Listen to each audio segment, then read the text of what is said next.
So I'm going to play a quick little game for you because you're such a sports fan, and I'm calling it the Ken Zone. The Ken Zone. And it's a hit or miss situation. So you just tell me if it's a hit or a miss, okay? I tell you or they tell you? You tell me. Okay, great. So it's true or false, basically. Hit means it's perfect. true. Miss means it's false. All right. You have a Super Bowl ring, courtesy of Mr. Kraft. Is that a hit or a miss? Well, I was told not to say anything. Oh, well, now we know. Don't ask, don't tell. Okay. So I still kept my promise. You did. You were very good about that, Kenny. You shotgunned a beer behind the Green Monster at Fenway. That's true.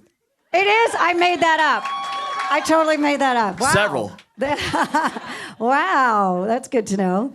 Let's see. That was 2004. That we went to batting practice.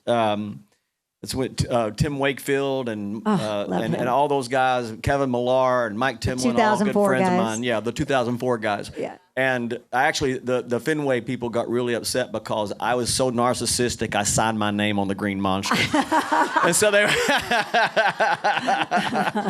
That's so cool. they didn't like it. Millar thought it was funny, but anyway. Hit or miss. Boys of Fall makes you all emotional. What was that? Boys of Fall makes you all emotional. Well, it was the song "Boys of Fall" describes my childhood.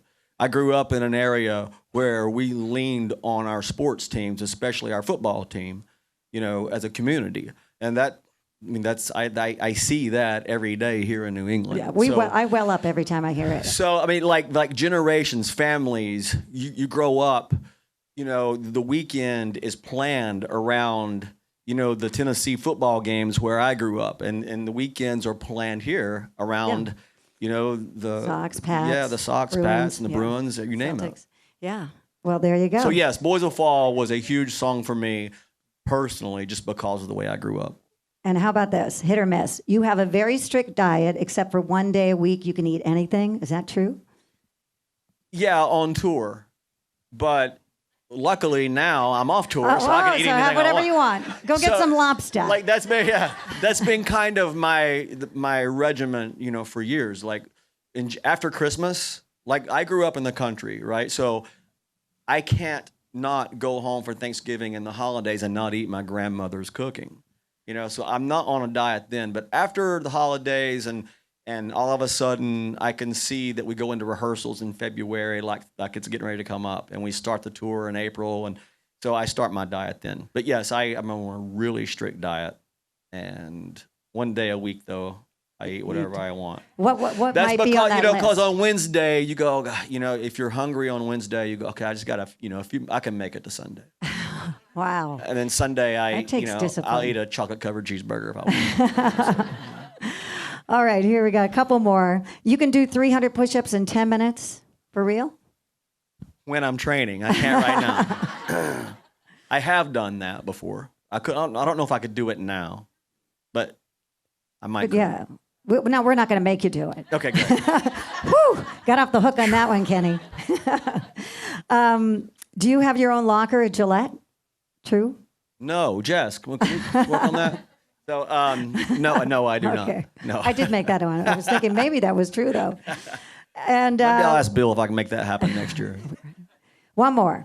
Okay, so the girl with the Red Sox cap from New England, was that a real girl? Was it a true story? It was a lot of them. When I first moved to the Virgin Islands, I mean, Well, nine times. Why not? You're single. No, I didn't mean it that way. I'm just saying. It just struck me as odd when I first moved, and first started going down to the Virgin Islands a lot, that, 9 times out of 10, the people that I would meet and that I would, love and become friends with were from New England. And my boat captain's from New England, and a lot of people that I've become friends with over the years were from this part of the country. And I remember when I first went to the islands, and 9 times, there went my phone, sorry. Oh, that's all right. 9 times out of 10, I'd see a girl with a Red Sox cap pulled, backwards, and then so basically that's what that song was about, where it started anyway. I had that part of that song written just that line. She wears a Red Sox cap to hide her baby dreads. And that's all I had for like 3 years. And then I wrote the song one night in the bus, later on. Wow, that's cool.